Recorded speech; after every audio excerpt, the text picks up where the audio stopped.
Sevir sessiz ürəkdən, İzlər sanki mələklər. Yolum gözlər bilmərəm, Saçları ah çiçəklər.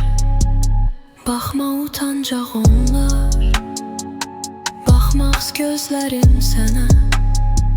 Seyrinə heyran onlar, Görsən bəhs edir necə. Qalma uzaq gəl mənə, Ömrü bəxş edim sənə. Hər fəsli bahar gülündən, Sevgidən bəzək sənə. Səsi könlümə yar, Dünyama səndən özəl.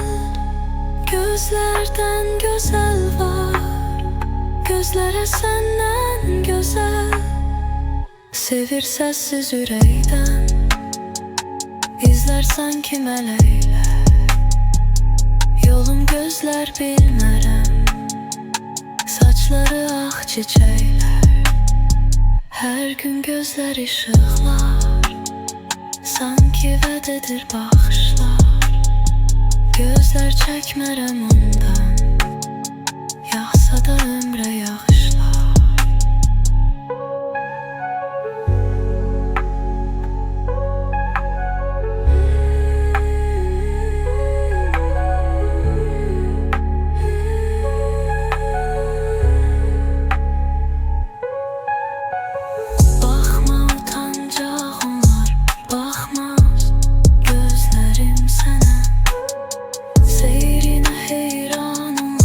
Görsən bəhs edir necə. Qalma uzaq gəl mənə, Ömrü bəxş edim sənə. Hər fəsli bahar gülündən, Sevgidən bəzək sənə.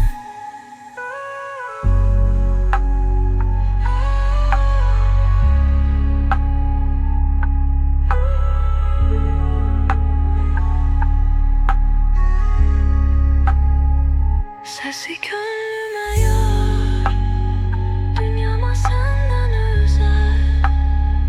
Gözlərdən gözəl var, Gözləri səndən gözəl.